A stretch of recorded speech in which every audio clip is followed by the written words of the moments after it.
Hi Canine Collective, it's David here. I'm the cryptocurrency and digital fundraising manager here at Edinburgh Dog and Cat Home. And on behalf of everyone here at the home, I just wanted to say a huge thank you for your donation of $5,000. It was an incredibly generous gift, and it's going to have an incredible impact on the dogs here in our care. I know you guys have been doing tremendous work with lots of different charities all over the world. More than $200,000 donated across 20 charities. It's fantastic work, it's amazing stuff. So everyone who's part of Canine Collective, if you're holding a Wolfpack NFT or a Dogs Unchained, you should be really proud of everything that you've done together as a community. So as well as saying thank you, I thought I might give you a wee look around just so you can get an idea of what we are doing here at the home and how your donations are helping. So let's have a wee look. First off, I guess we start where I am just now, which is in our main paddock. So this is the space that we use when we take our dogs for a walk, make sure they get plenty of space, plenty of exercise, and the dogs will come here every day, plenty of space for them to run around. So the home is in a part of Edinburgh called Portobello, which is famous for its beautiful beach. You might just be able to see it behind me there. And that beach is actually out onto the North Sea. On a nice day, we'll take dogs out there and let them run in the sand, let them play in the water, and really just give them a bit of fun and a different experience. And any of you who own dogs know how much dogs love that.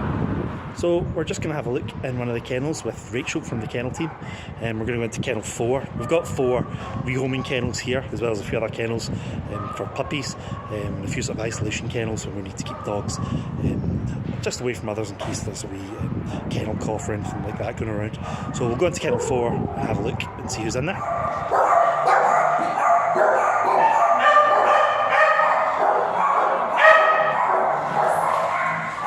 We're just going to take out Annie just now.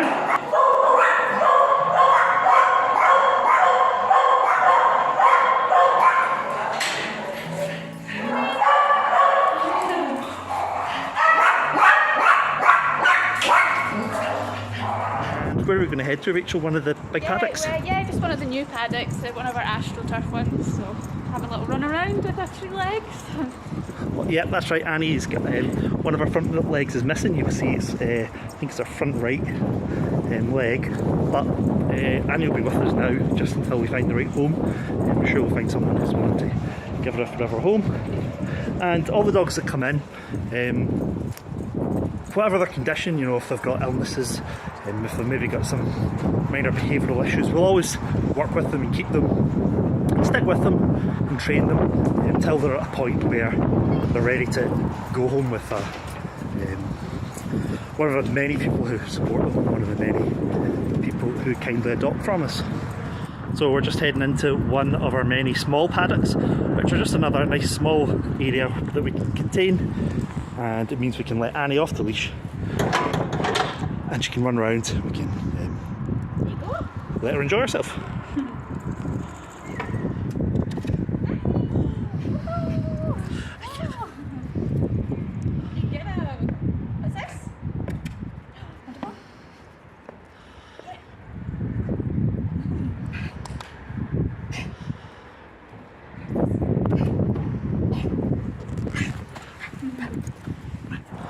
So we're just going to return Annie back to the kennels and have a wee look and see who else we might want to meet.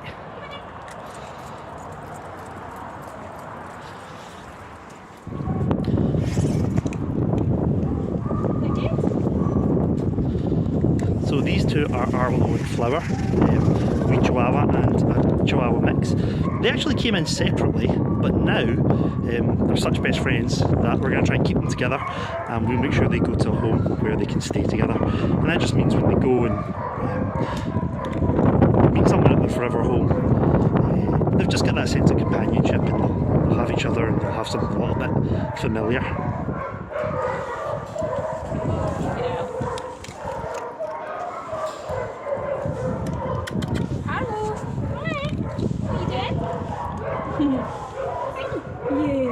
One of the things that really amazed me when I joined the home was the incredible dedication and devotion of the staff.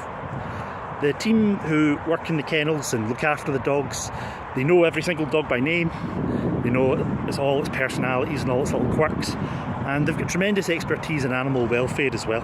The home doesn't receive any government funding, so all our work is only possible thanks to generous donors like Canine Collective. We've been operating for 140 years across Edinburgh and the Lothians, and certainly in that time we've developed plenty of expertise in rescuing dogs from bad situations, reuniting lost dogs with their families, and also rehoming dogs and finding them their forever home. Our thinking is that an animal's love is unconditional, so that's what we try and do. We give them the same back. One of the slightly newer parts of our mission, but a part we think is really important, is our work in the community, helping to tackle pet poverty. Now, I'm sure everyone knows about the cost of living crisis, rising fuel costs, inflation, and that has an effect on people, but that also has a knock-on effect on their pets. Where a pet has a loving home, we think that's the best place for it. So if it's a case of somebody just needing a little bit of support to allow them to keep their dog and look after it and keep it healthy, we want to give them that support. So some of the projects that we're running now are our pet food bank, which has had a great amount of uptake. We also run education courses teaching people pet welfare in the community, and we do that in schools, and we talk to other groups about some of the issues that affect pet owners, and we also campaign on behalf of animals. So where there's legislation we think can affect the welfare of animals, we'll make sure that we speak for them. We've also been running dog first aid courses, which gives dog owners the skills they need to look after their pet in an emergency, or just treat them in a preventative way that means they don't have to go and see the vet and hopefully keep those vet bills down. And all these projects, they combine to make sure that the dogs never have to reach our door, because where there is a loving home, that's where we want those dogs to stay. In 2021, thanks to all the support we received, we were able to rescue 114 dogs from bad situations. We were able to reunite 95 dogs with their owners, and we were able to rehome 130 dogs in new homes where they'd be looked after and cared for. And a lot of that success is down to the generosity of our donors.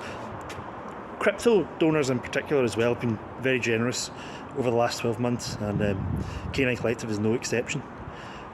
We're big advocates of crypto here at the home, because we've had some very generous donations, and we're always keen to tell other charities about the generous work that NFT projects do, that cryptocurrency projects do, and Canine Collective is obviously a shining example of that.